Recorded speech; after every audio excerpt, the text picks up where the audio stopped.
tenaga kerja online ini adalah dikategorikan sebagai pekerja atau buruh.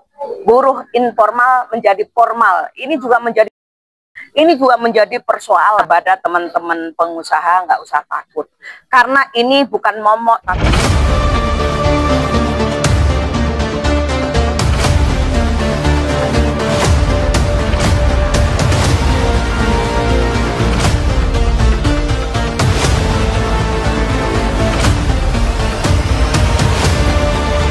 Bismillahirrahmanirrahim. Assalamualaikum warahmatullahi wabarakatuh. Saya sudah kembali ke Indonesia dengan selamat beserta rombongan. Rombongan dari Serikat Pekerja, Serikat Buruh itu ada 42 orang. Ya, 42 orang delegasi dikomandoi oleh Bung Jumur Hidayat. Memang banyak cerita ya di dalam delegasi tahun 2025 dan sidang ILO yang ke-113 ini, delegasi ini sangat banyak ya, kalau dibilang gemuk atau segala macam. Yang biasanya hanya 16 orang sekarang menjadi 42 orang. Bahwa hari ini banyak sorotan, Pak. Kenapa sih kok terlalu banyak gitu? Serikat pekerja, serikat buruh yang kecil pun ikut. Ini sebenarnya sidang ILO ini adalah membahas banyak hal yang harus kita bahas. Soal besar kecilnya itu relatif dan itu bisa juga orang memandang seperti apa, tapi itu hal biasa dan diberikan masukan itu hal biasa. Tapi delegasi yang gemuk ini, delegasi yang super banyak ini, karena dari zaman ke zaman, dari zaman era Soekarno, Soeharto sampai era Prabowo, baru hari inilah delegasi itu sampai 42 orang. Dan juga pemerintahan Prabowo maupun Menteri Tenaga Kerja dan Wamen dan semua delegasi pemerintah maupun pengusaha ini, kami bahu-membahu dengan baik. Persoalan ada hal kecil, maka di dalam sidang ILO ini memang memberikan beberapa dukungan, beberapa hal yang kita capai. Satu adalah soal Palestina. Palestina ini sudah diakuin penuh sebagai anggota penuh kemerdekaannya di sidang ILO. Dan yang kedua, di Myanmar ini memang masih ada rekomendasi, ada hal yang memang nantinya di tahun 2026 akan dibahas ulang kembali. Kenapa? Banyak hal bukan karena kita beda-bedakan, tapi ini adalah yang sudah disepakatin dari 188 negara. Itu yang berkaitan dengan banyak hal ya, ini tentang negara.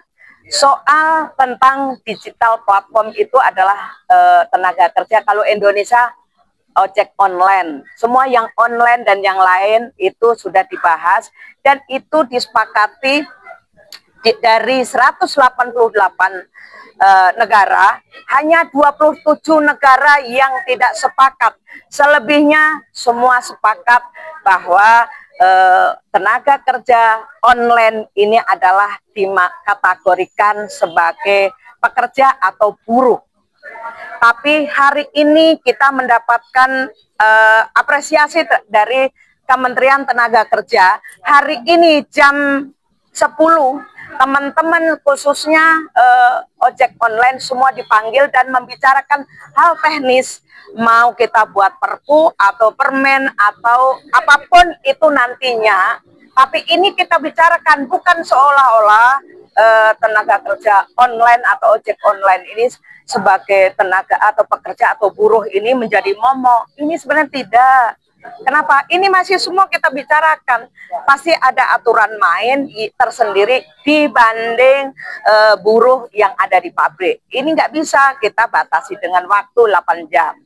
Karena online ini nanti persyaratan dan aturan-aturan main itu dibicarakan di dalam negeri. Karena semua negara-negara yang sepakat itu dikembalikan ke negaranya untuk membuat aturan undang-undang maupun perpu atau permen atau kepres dan yang lain-lain. Ini tinggal kita sepakati bersama. Ini ya. Terus yang berikutnya tentang buruh informal menjadi formal. Ini juga menjadi polemik. Ini juga menjadi persoalan karena persoalan ini, agenda ini baru tahun inilah kita bahas. Maka ini akan kemarin kita sudah bahas tentang aturan main dan juga tentang definisinya. Maka di tahun berikutnya itu akan dibahas, mudah-mudahan itu dimasukkan menjadi konvensi agar rakyat Indonesia itu betul-betul ada perlindungan terhadap buruh informal menjadi formal. Jadi saya berharap kepada seluruh rakyat Indonesia, kepada teman-teman pengusaha, nggak usah takut. Karena ini bukan momok, tapi ini adalah solusi bagi bangsa Indonesia dan memberikan perlindungan terhadap rakyat Indonesia yang hari ini. Yang kemarin kami perjuangkan bersama-sama pemerintah, pengusaha. Jadi tripartit kita jalankan, kita mendapatkan hasil karena kita sama-sama. Putnya juga sama kan gitu, akhirnya mendapatkan sambutan yang sangat baik. Persoalan aturan main dan persyaratan itu memang kita tentukan di dalam negeri, tidak negara masing-masing. Ini sih sebenarnya hasil-hasil banyak hal yang kita hasilkan memang untuk dilakukan dan yang lain-lain, karena konvensi ini kan semua harus kita bahas definisi itu dari 78, ini baru 14 yang kita hasilkan, padahal kawan-kawan yang bagian komisi-komisi itu kan ada 5 komisi.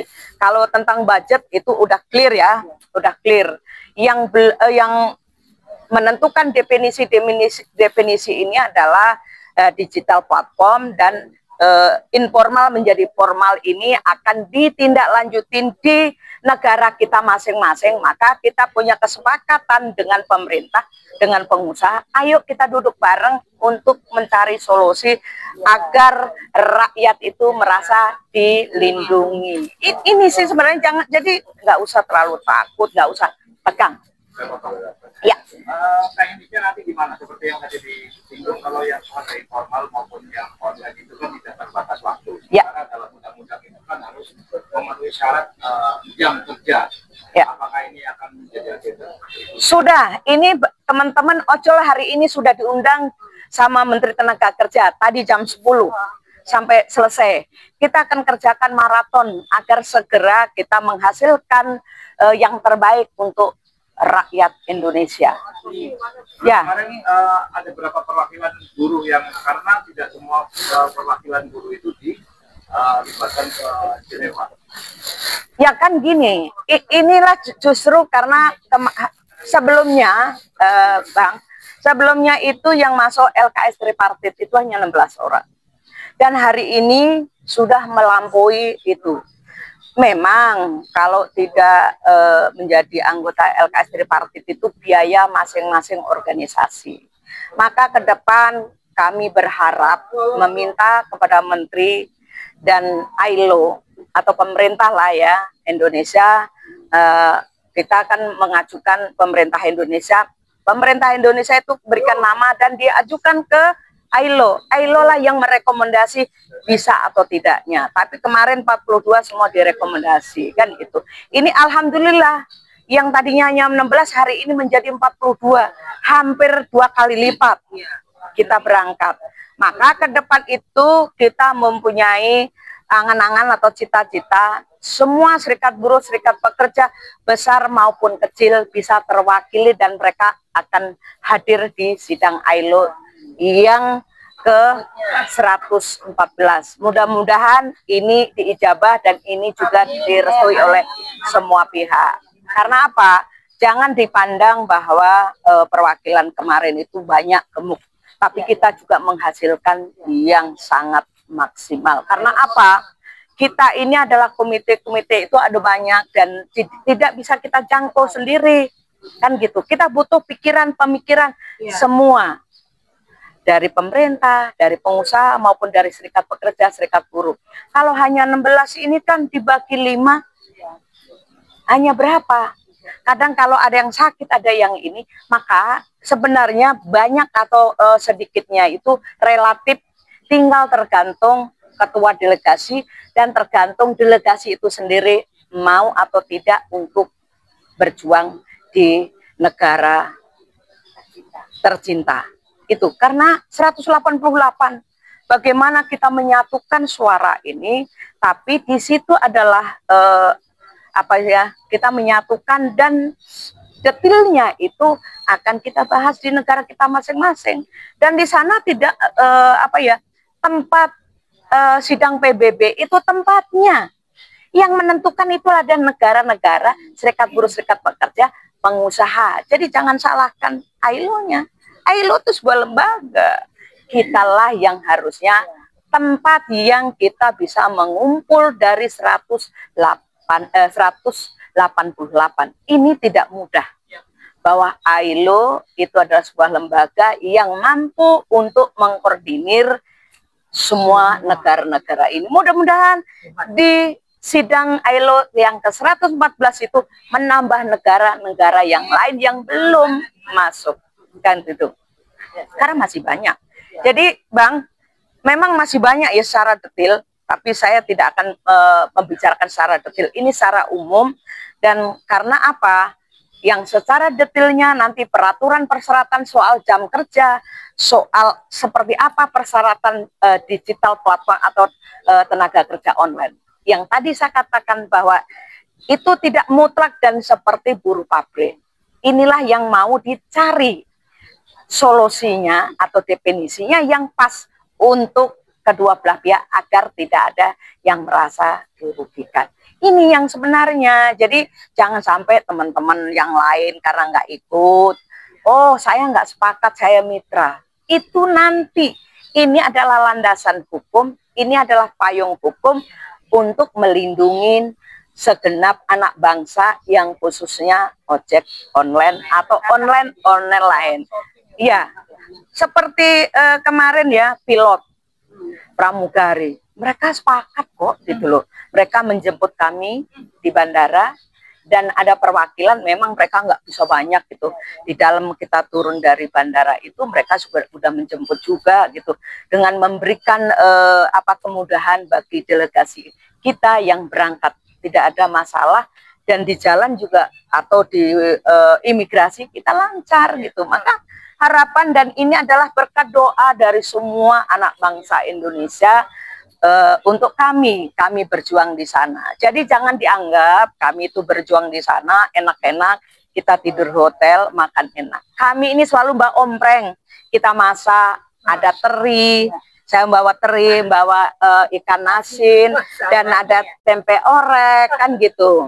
Karena apa? Di sana semua mahal, kami tahu. Kami ini bangsa Indonesia ini banyak yang belum mendapatkan lapangan kerja, dan kami juga biaya masing-masing di luar 16 orang. Karena 16 orang ini adalah anggota LKS tripartit di Kementerian Tenaga Kerja. Itu baru dibiayai oleh anggaran APBN. Itu, jadi jangan sampai salah. Mereka juga biayai, juga mereka bekerja keras kok, menghasilkan sesuai apa yang dia capai gitu. Jangan sampai orang mengatakan, oh ini dibiayai rakyat ini. Iya betul, itu biaya dana rakyat. Tapi teman-teman delegasi juga bekerja dengan maksimal sampai malam jam 11. Kalau di sana sekarang jam berapa? Jam 1, berarti kurangin 5. Itu kan jam 8 pagi. Jadi di sini udah jam 1 malam, kami juga baru selesai. Baru selesai dan pulang sampai rumah. Pagi kita harus jalan lagi. Inilah sebenarnya, mudah-mudahan ini bisa sedikit menjawab. Nanti masih banyak sih sebenarnya. Jangan sekarang kita keluarkan apa yang hasilnya. Supaya bangsa Indonesia, anak bangsa ini bertanya, apa sih yang dilakukan oleh teman-teman delegasi yang 42 orang di luar pengusaha dan pemerintah. Ini semuanya bahu-membahu, tidak ada saling gontok-gontokan di sana. Kita selalu mencari solusi. Apa sih gitu yang nggak ada titik ketemu, nanti kita bicarakan di dalam negeri. Kita tidak boleh istilahnya kita baku hantam di negeri orang. Karena apa? Kita ke sana itu kan ingin mencari solusi. Karena apa yang kita lakukan di sana juga akan dilakukan di dalam negeri masing-masing. Kita tidak bisa melihat tetangga, melihat sono sini, tapi kita harus betul-betul memperjuangkan bangsa Indonesia yang lebih baik dan bermartabat agar rakyat Indonesia betul-betul terlindungi. Pemerintah hadir, dan hari ini mudah-mudahan pemerintah hadir. Maka saya ucapkan banyak terima kasih kepada Presiden Republik Indonesia yang ke-8, Bapak Prabowo Subianto beserta jajaran, dan kepada Menteri Tenaga Kerja Pak Yasirli, Wamen, Pak Noel, Ibu Dirjen, dan semua krunya yang ikut hadir di sana. Kami mengucapkan terima kasih bahwa hari ini apa yang kita perjuangkan, kita sudah menemui titik temu, walaupun masih banyak hal yang harus, PR yang harus kita lakukan bersama. Dan mulai hari ini sudah mulai, Menteri Tenaga Kerja sudah mengundang ojol dulu. Khusus ojol ada 10 tadi yang diundang. 10 ojol itu, kalaupun ada yang belum, nanti kita akan sampaikan agar yang lain juga diundang, agar tidak ada yang istilahnya, oh kok saya nggak diundang. Cobalah, ayo kita cari solusinya yang terbaik untuk bangsa ini. Karena kalau yang soal informal dan formal ini juga kita sedang menyusun draftnya dan menyusun definisinya. Tahun depan itu akan bicarakan. Walaupun itu masih nyusun definisi dan draftnya, kami dengan pemerintah akan duduk bareng untuk mencari solusi tentang buruh informal menjadi formal ini. Ini yang harusnya kita sama-sama lakukan. Nggak usah kita takut dan nggak usah kita akan merasa merugikan yang lain. Bahwa persoalan ini adalah persoalan kita bersama, persoalan bangsa yang harus kita ambil solusi yang terbaik untuk rakyat Indonesia agar merasa terlindungi. Saya rasa itu aja. Terima kasih. Wassalamualaikum warahmatullahi wabarakatuh.